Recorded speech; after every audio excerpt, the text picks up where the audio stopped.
Beethoven compôs a Sonata Kreutzer. Aliás, a história é super interessante. Não ia chamar Sonata Kreutzer. A composição do Beethoven era a Sonata para um Mulato Lunático. Porque quando o Beethoven compôs isso, ele não estava encontrando quem o acompanhasse no violino. E ele encontrou um mulato que estava fazendo uma excursão ali na região da Europa onde ele estava, onde o Beethoven estava, e chamou esse mulato para acompanhá-lo. Ele acompanhou divinamente bem a sonata, e o Beethoven fez em homenagem a ele. Falou, a sonata não tem nome ainda, eu vou dar o nome de Sonata para um Mulato Lunático. E aí eles saíram para beber. E o mulato lunático falou alguma coisa sobre uma mulher e o Beethoven não gostou, rasurou a partitura e rebatizou de Sonata Kreutzer. Que era o Kreutzer era um violinista que nunca conseguiu tocar Sonata Kreutzer. O Tolstói, passado 80 anos, um dia estava em casa, ouviu a sonata, ficou exasperado e tem um botão de ligar, né? Resolveu escrever o texto, que também chama Sonata Kreutzer. Então, ouvindo o disco, eu fui atrás da história, encontrei o livro e vi que era uma chance grande de fazer um espetáculo de teatro.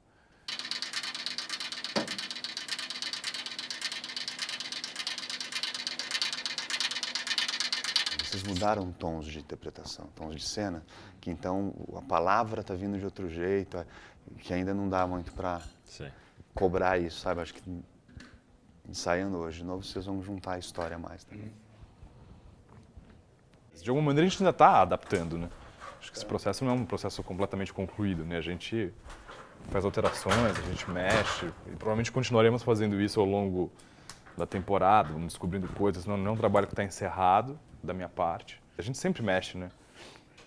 Isso é da natureza do teatro, né? Para o bem e para o mal. É um lugar comum isso, mas ele é uma coisa viva, né? Mesmo, né? Assim, e acho que ele precisa ser uma coisa viva, né? A gente precisa estar aberto a transformações sempre, né? Esse espetáculo, ele é autodirigível, né? Assim, ele é autolimpante. Todo mundo trabalha, todo mundo dirige. O projeto que nasce do André e que ele convida o Cássio, o Nani e eu para trabalhar, é uma estrutura um pouco diferenciada nos personagens que conduzem a montagem aí. Eu sou um privilegiado, porque eu sou o espectador mais, como diretor desse espetáculo, que fico vendo tudo o que acontece,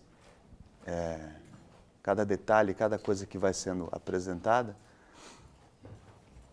E o espectador que vem só num dia não vai ter chance de ver tudo o que aconteceu até o dia da estreia. Então todo mundo trabalha muito junto, né? Todo mundo apresenta o seu pensamento, a sua cena, a ideia do conceito do que é o espetáculo, do texto, monta a cena já vem. E eu fico muito olhando e dando um pitaco, na verdade. Eu sou um diretor de pitacos nesse espetáculo. Quando a gente está falando que vai fazer uma história do século XIX, a pessoa quase então não vai falar dos problemas meus, vai falar de outras coisas. A gente já passou disso. Só que começa a surgir as questões e a pessoa começa... Mas isso me parece que eu ainda vivo. Mas tudo bem, não. Não. Aí a gente dá uma coisa bem datada, a pessoa fala, não, isso não existe mais. Esse preconceito com a mulher não existe mais, não existe. Na próxima você já começa... Quando você vê, a gente está falando de coisas muito atuais, sabe? Parece só, essa coisa de falar que é do século XIX, é um instrumento épico mesmo de falar, olha, não é com você, mas é com você.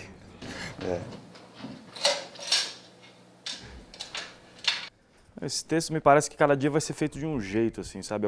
Tem algumas coisas que são bem definidas, mas outras tem que entrar em jogo, tem que entrar em cena e acho que tem muita coisa para descobrir assim, no jogo com o Poznichev, em maneiras de falar, em emoções que ele sente. É um cara muito, muito inteligente, muito, muito complexo, muito corajoso. esses elementos todos tem que descobrir em cena, então o espetáculo vai estar sempre modificando mesmo, assim, sempre. Porque... Ontem, por exemplo, no ensaio... Ô, Nani, ontem na hora que você estava deitado, que você levantou de mulher, você viu que eu não aguentei, comecei a rir. E era um momento que é um momento que... por exemplo, ontem teve um momento que é um momento super sério, que eu dou uma puta bronca nele, né? Porque eu falo, ela não mentia, a mulher não mentia pra gente. Só que a maneira como ele fez, eu falei... me deu alegria dela não ter mentido, então eu rachei o bico, entende? Falei, cara, ela não mentia, entende? Era um monte de alegria saber que ela não mentia. Então isso vai acontecer em muitos momentos nesse espetáculo, assim, as emoções... Tem uma coisa que o Poznichev fala, que é sobre a música, ele fala sobre a música, que a música nos transporta de um lugar a outro sem saber por que o fazemos, que a música exaspera a alma. E eu acho que esse texto também tem a possibilidade de nos transportar de um lugar a outro sem saber por que o fazemos e para onde a gente vai. Então cada dia vai ser um jeito esse espetáculo. Embora tenha, o tapete vai ficar aqui, a luz está afinada, esse azul sempre vai existir. Mas as emoções eu acho que vão se transformar muito de um dia para o outro. O André me chamou, eu já tinha trabalhado com ele, num espetáculo de teatro sobre segurança, vigilância e tal, feito umas traquitanas sonoras para ele. Aí, quando ele me procurou para fazer esse trabalho, quando eu soube que era o texto do Tolstói, falei, pô, isso daí é muito legal, é um texto que é um dos que eu mais curto, né? Na tradução ainda do Boris, que é uma tradução bacana, aí eu falei, vamos embora. Aí ele me falou que tinha essa taquitana da vitrola, que também me atraiu muito, dessa vitrola antiga de corda, né? E o meu avô tinha uma. Eu ouvi muita ópera quando eu era moleque nessas vitrolas assim. Só que ela funciona e o som me interessa. E a coisa então aqui é mais em cima do som, não tanto de música. Essa textura da vitrola antiga, interferências nela que são feitas, né? Tratamento da voz, é uma coisa mais a ver com desenho de som, com trazer para o público essa imersão na coisa, do que exatamente uma trilha sonora. Levantei-me, acordei o criado, mandei-o chamar na equipagem. Às 5 horas da manhã, subi em uma carruagem e parti.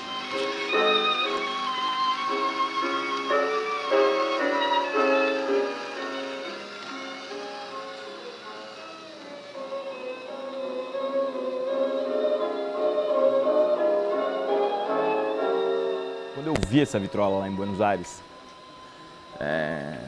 teve alguma coisa que me chamou mesmo, ela tinha que entrar em cena, tinha que entrar, eu sabia disso. Tinha que se dar. Comecei a tomar vinho vagabundo depois disso, porque eu gastei o que eu tinha para tomar em vinho com ela.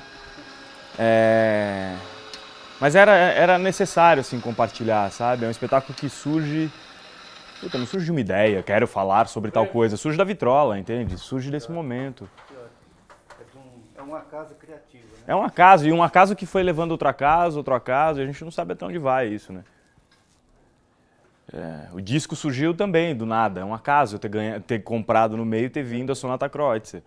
A gente podia estar fazendo um espetáculo sobre Chapeuzinho Vermelho, colocar o disco ali de Chapeuzinho Vermelho e eu lá aqui, o Nani, seu lobo mau. E não, né? É a Sonata Kreutzer. A ideia da vitrola me atraiu por causa do ruído. O ruído que empregue na música do Beethoven. A música fica em segundo plano e o ruído da agulha e do disco são quase ou mais presentes do que o piano e o violino. Isso me interessa, isso eu achei interessante, isso dá história para o negócio, dá uma textura que eu acho que para o público vai ser bem interessante. Essa coisa mecânica da música emotiva. É uma música emotiva, romântica, Beethoven, mas está ali na base da manivela, na base da corda. Isso eu acho bacana, esse contraponto.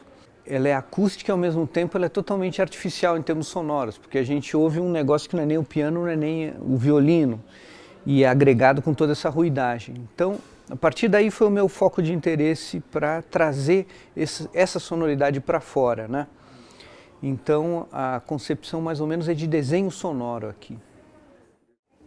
Então, eu pego e microfono ela e passo ela por uns processadores de efeitos em alguns momentos, que transforma a música do Beethoven numa coisa meio Debussy, politonal, só por algum efeito assim. Então, essa brincadeira com a textura que é o interessante aqui, a partir do disco tocando na vitrola antiga, né?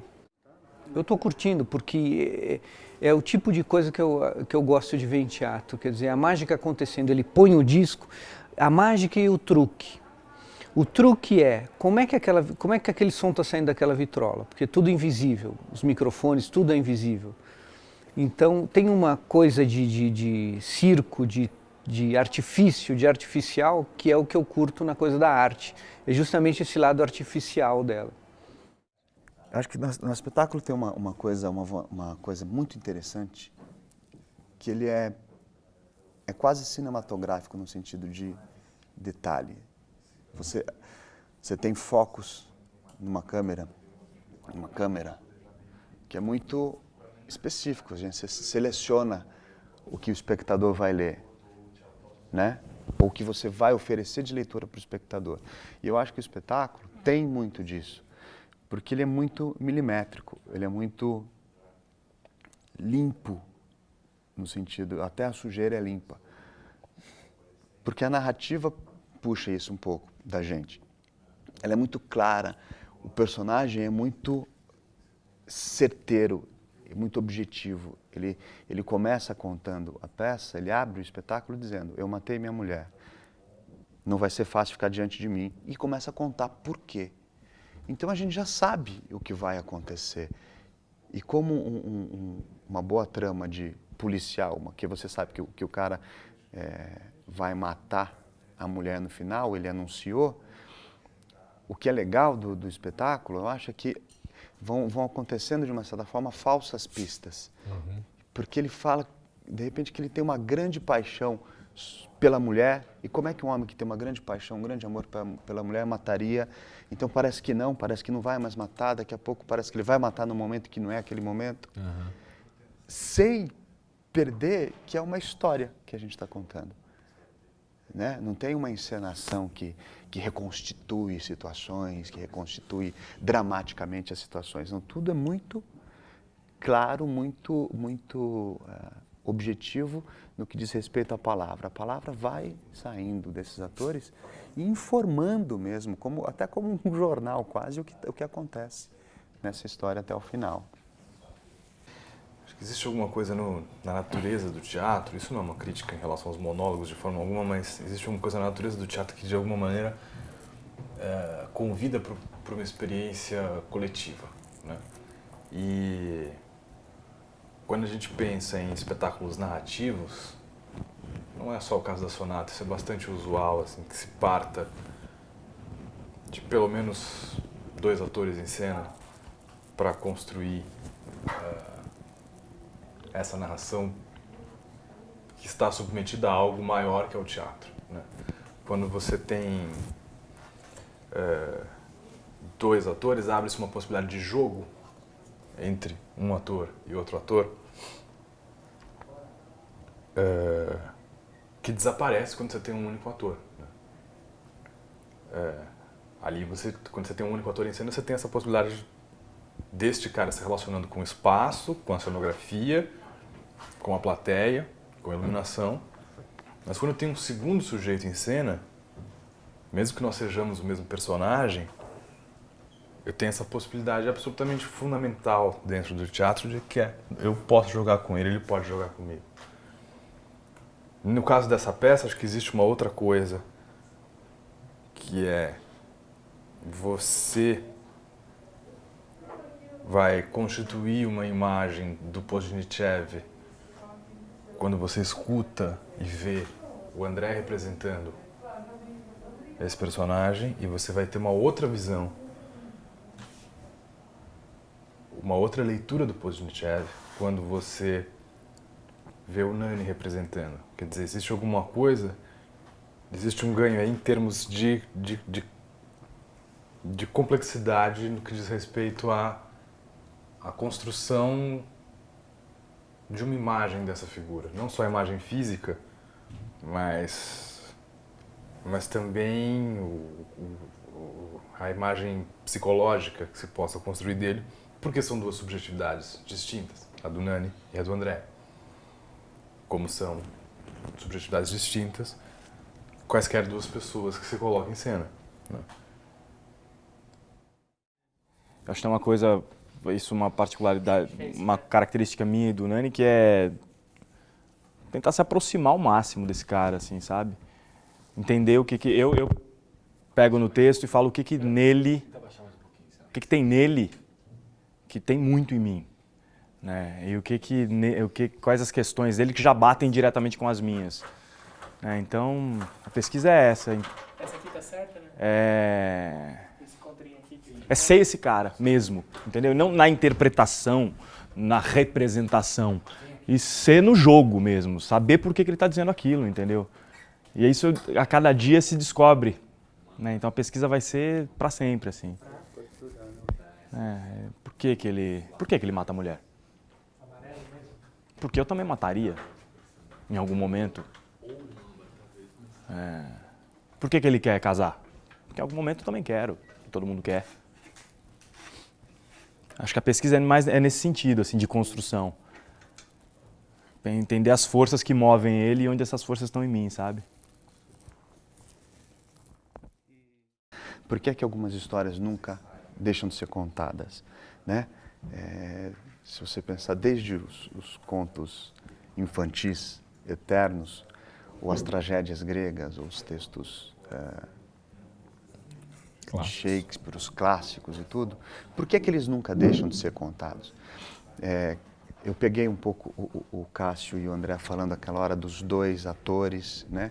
Então, quando você tem esses dois atores fazendo o mesmo personagem e ao mesmo tempo eles não fecham o personagem, você não sai com uma certeza de quem é esse homem, eu acho isso tão importante para essa montagem, porque o que acontece? Você, nessa dramaturgia, nesse texto, você, além desses dois atores e deste personagem feito por dois atores, mais o que este personagem fala de outros personagens, essa história antiga, vamos dizer assim, de um assassinato, quando ela chega no espectador, a impressão que me dá é que ela começa, ela não fecha uma possibilidade de entendimento, justamente, ela abre uma infinidade de possibilidades de entendimento, porque uma história que foi escrita no século XIX bate hoje para uma pessoa do século XXI e para cada um dos espectadores de um jeito completamente diferente.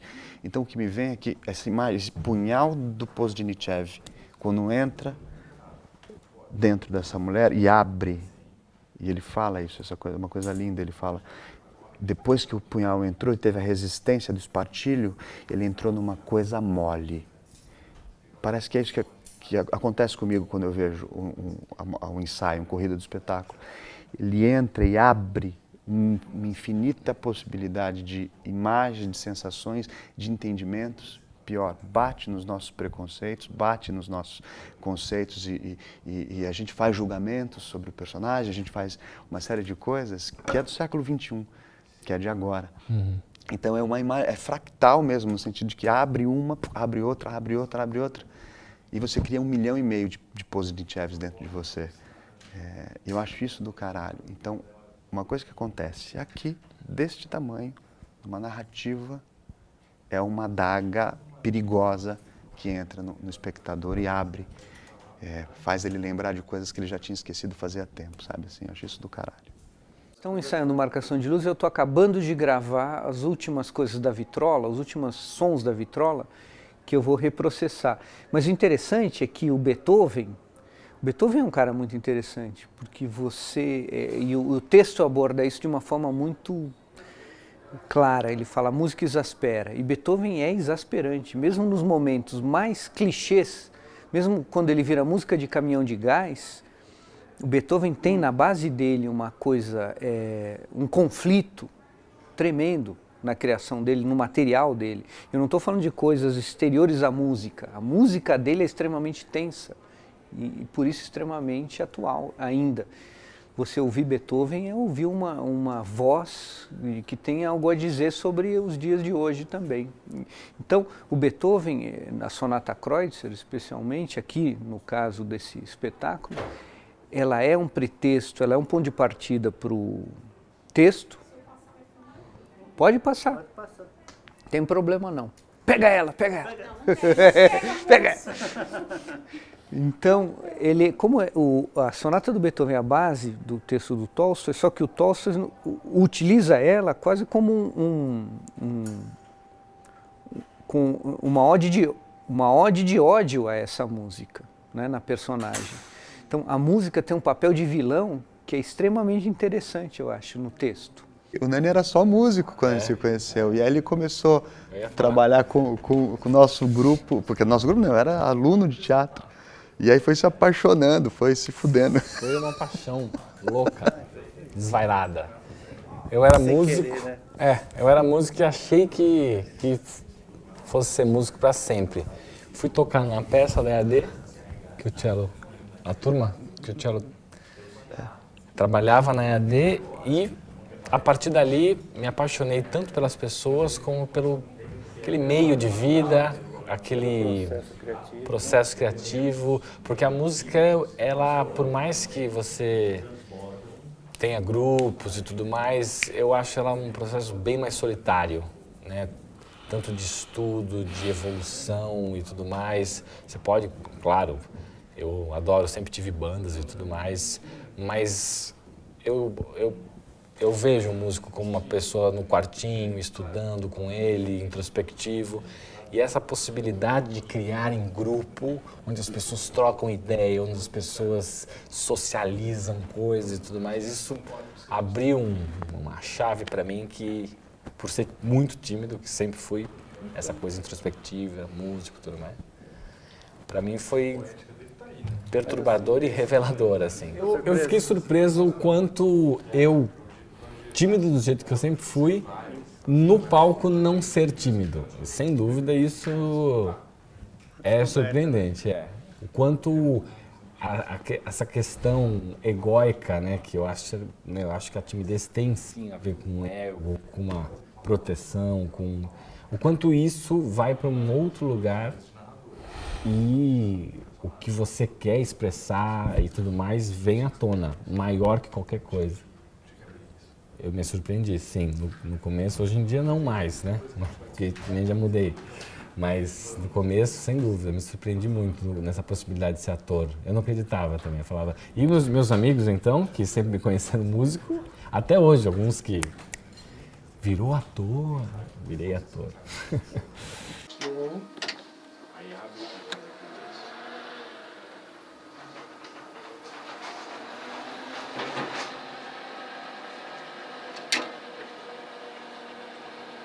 Porque aí só acrescenta essa frente e a arma. E aí a cortina um pouco mais. Um pouquinho mais porque libera mais, né? Tá. Ok. Aí vai fechar. Você vai voltar para aqui, né? Vou fazer ela aqui.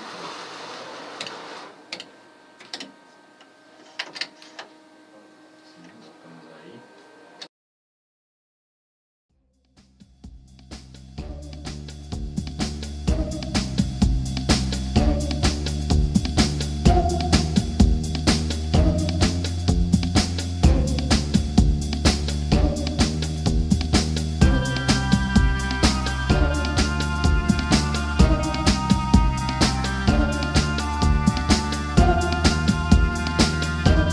O espetáculo estreia 18 de janeiro, às 8h30, aqui no auditório do Sesc Pinheiros, no 3º andar, Rua Pais Leme, número 195. A gente fica em cartaz sexta e sábado, às 8h30, até o dia 23 de fevereiro.